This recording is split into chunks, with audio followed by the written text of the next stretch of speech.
Hi everyone, it's Miss Spoleti here. I am here to reveal what book won the most votes. So I counted up all the votes on Google Classroom and all of the votes on my last video, and Ungifted won. So I will be reading the first chapter of Ungifted today and then upload a chapter every single day. And don't be upset if you chose Winn-Dixie or you chose Wonder. That might be my next read aloud. So just make sure you're always tuning in. And if I tell you to vote, that you're voting, and you're voting on Google Classroom or you're voting on the comments below. All right, so I'm gonna get started with Ungifted. But first, I want you to choose a place that you can really just relax and listen to the book. Think about the characters, think about what's happening in this first chapter, and just find yourself a comfy space. Some people like to close their eyes and visualize, think about in their head what's happening in the book. Or some people just like to doodle while they're listening. But whatever makes you feel comfortable while you're listening, I'm fine with.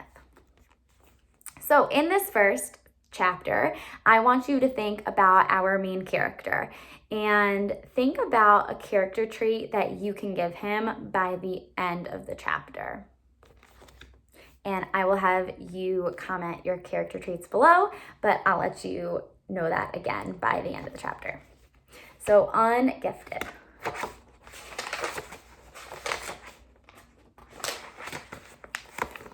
Unearthed, Donovan Curtis, which is our main character. I want a refund from Ancestry.com. They traced my family all the way back to the Revolution. And in all those 4 fathers and 4 mothers, aunts, uncles, and cousins, there was nobody like me. No big mouth hung for treason, no class clown who they stuck in the stocks and threw rotten vegetables at. The closest match was this guy in the Civil War who jumped off a battlement, whatever that is. And he only did it because the Union Army was firing on Fort Sumter. That's what they put on his tombstone anyway. It sounds like a pretty cool excuse to me. I did things like that. If there were any battlements in my neighborhood, I'd probably jump off them all.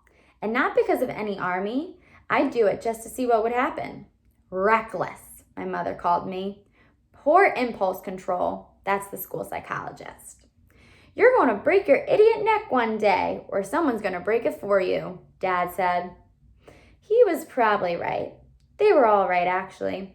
But when the thing is right there in front of me, and I can kick it, grab it, shout at it, jump into it, paint it, launch it, or light it on fire, it's like I'm a puppet on a string. Powerless to resist. I don't think, I do. It can be little things, like throwing darts at a pool float to test my sister's swimming skills, or spinning back at the llamas at the zoo. It can be more creative, a helium balloon, a fish hook, and Uncle Mark's toupee. It can even be the smart alecky comments that got me voted most likely to wind up in jail in my middle school the last 2 years running. Uh-oh. Our fans are great. Our team is nifty. We're going to get blown out by 50. See, that was probably not the wisest thing to say on the day of the big game against our basketball arch rivals, Salem Junior High. But I didn't just say it, I broadcast it over the PA system to the entire school. So if you think about a PA system, that is what we use at school to say maybe morning announcements or to do the pledge in the morning. So whatever someone says over the PA system, everyone hears it all over the school. So Donovan said that really mean, poem or song you want to call it, over the PA system. So the entire school heard it, and I don't think that's very nice. but let's see how they responded. I don't know why I did it. The cheer was already fully formed in my mind. The poster advertising the big game had planted it there. It was definitely going to come out. Why share it with only the two Daniels who were with me in the office awaiting sentence for our spitball war when there was a perfectly good microphone a few feet away, unattended and live? So he was already in trouble with these two characters named the Daniels. They were already in trouble, and he decided to say that over the PA system. I think he might get in more trouble. Let's see. Okay, it wasn't live. I had to flick the switch. I even had pom-poms. Well, a crumbled piece of paper for sound effects. The howl of protest that went up all around the building surprised even me. It was like I'd gone from house to house, poisoning everybody's dog. It was probably for my own good that I wound up in detention. If I'd been free in the halls at 3:30, I would have been lynched. The sense of humor at Hardcastle Middle School didn't extend to their precious basketball team. Why'd you say we were gonna lose, man? Asked Whelan, starting center, peering down at the top of my head from 6'4" vantage. Why? There was no logical explanation for that. It had to come from my DNA. That's why I needed Ancestry.com. I was the only kid in detention that afternoon. All crimes had been forgiven in order to pad the audience for the big game against Salem, which had to have already started. All crimes except mine, dissing the basketball team, even the Daniels, 2/3 of the spit war, had been cut loose while I was doing time. The Daniels weren't at the game. I knew this because they were skulking in the bushes outside the detention room, making gross faces at me through the window. If they could make me laugh, and it wasn't easy to hold back, I'd be even in more trouble. As it was, Mr. Fender was checking his watch every 30 seconds. He wanted to be at the game, not babysitting me. Finally, he could bear it no longer. "I'll be right back," he told me. The instant he was gone, the window was flung open from the outside. "Come on," hissed Daniel Sanderson. "Let's get out of here." "He's coming back," I protested. "No, he's not," scoffed the other Daniel Nussbaum. "He's going to the office to watch the feed from the security camera in the gym. You've only got 10 more minutes. If he's any kind of basketball fan, you're golden." I was out the window like a shot, breathing sweet fresh air. See what I'm saying? The open road called, and I took it. This time, I needed a little help. That's where the Daniels came in. They helped me a lot.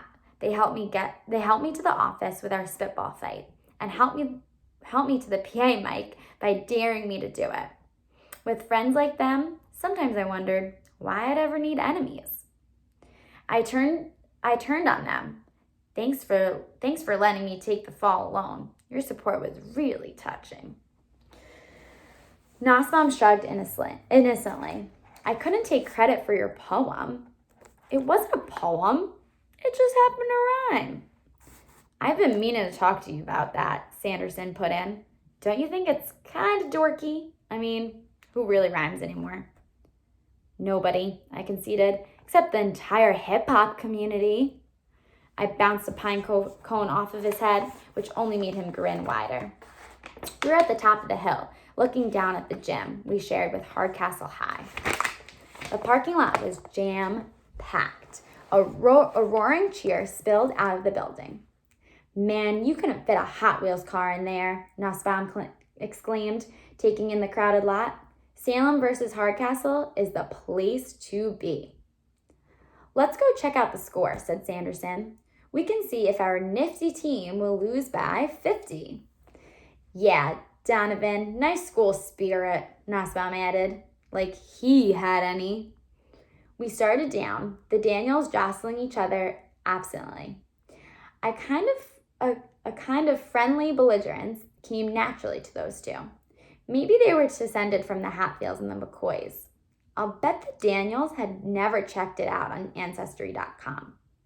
So Ancestry.com is where you go to find who your ancestors are. So your ancestors are people that are related to you from the past.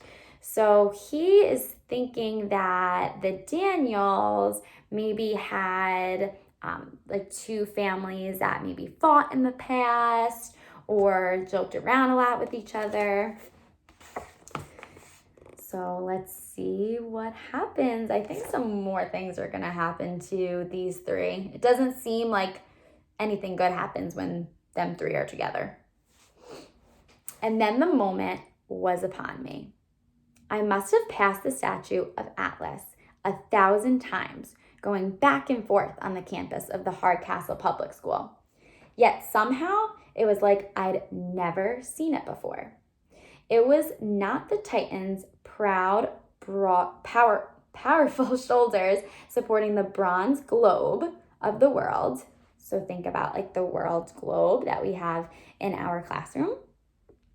And heavens that seem so different. But since when did Atlas have such a big butt?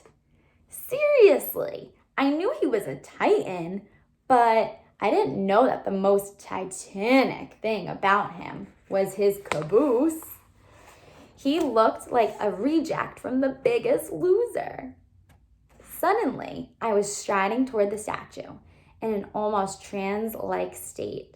I picked up a fallen tree branch and made my approach. Nosbaum noticed my zombie-like concentration. Uh-oh, dude, what are you doing? I didn't answer, and he didn't really expect me to. He knew me. They both did. I cocked back the branch and unloaded a home run swing. The impact vibrated up through my arms to my brainstem and into every cell of my body. The branch shattered in my hands. I have to say that this was always the best part of it for a guy like me. The split second the tomato hits the car, the very brief flight as I drop from the edge of a roof to the pool, the instant that the balloon lifts the toupee and the sun's rays glint off that shiny bald head.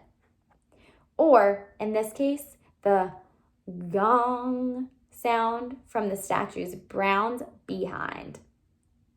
The payoff. It was usually downhill from there. Sometimes, literally. Atlas shivered as the vibration traveled through his metal body. The sphere shivered too, rocking dizzily on his muscular shoulders. At that point, I noticed for the first time that the sculpture wasn't a single piece of metal, but two, bolted together at the nape of Titan's neck. Corrosion is a terrible thing. It was all in slow motion, but there was nothing you can do to stop it.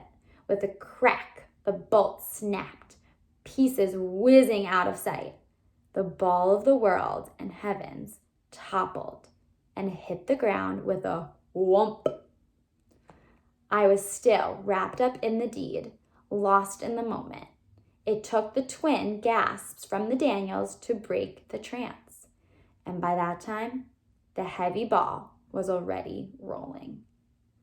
Oh no. The big bronze globe careened down the hill toward the gym, picking up speed as it went on. I ran after it. Although what I thought I could do to stop it, I have no idea. Help me, I called to the Daniels, but they were already in the opposite direction. They liked to watch me do stuff. They had a lot less interest in hanging around for the consequences. Heart sinking, I projected the course of the runaway globe. The prognosis was not good. It was hurtling straight for the parking lot where a lot of innocent cars were waiting to get bashed in. Desperately, I threw myself head first at the ball. When my shoulder struck the heavy metal, it felt like running into a brick wall. If it changed the direction at all, it was about a millionth of an inch. Flat on my face now, all I could do was watch. The globe screamed down toward all that expensive machinery, bounced off an upturned curbstone, and caromed toward the building. The cars were safe, but the world and heavens were now a collision course with the basketball game. It pulverized the glass doors, sending up a blizzard of shards that obscured the entrance. I heard a very sharp whistle blast, like the referee was calling a foul on Atlas, or possibly me. There was another relative on Ancestry.com. He wasn't very much like me. I doubt I would have even remembered him at all, except for his name, James Donovan. I'd wondered if I was named after him. Although my mother claimed she never heard of the guy, he immigrated from Ireland in 1912, which would have been fine, except that the ship he picked was, think Atlas here, the Titanic. As decision makers, he and I were pretty much on the same level. So I'm thinking they're not really good at making decisions. But get this, he didn't die. He was plucked from the freezing water alive. James Donovan was a survivor. If I'd inherited any of those skills, I had a sinking feeling they were about to come in handy. So Donovan Curtis is our main character, and I would love to hear what you all think about him. So in the comments below, comment a character trait and tell me why you picked that character trait. I have a few in mind, but I would like to hear yours first. And I'm kind of nervous after reading that. I'm nervous for Donovan, but I'm actually excited to see what happens to him. Maybe what the principal does to him. I don't know what's gonna happen. But remember, comment your character trait below. Well, Donovan Curtis's character trait below, and tell me why you picked that character trait. And then tune in tomorrow for the next chapter of Ungifted. Bye, everyone. Have a great Thursday.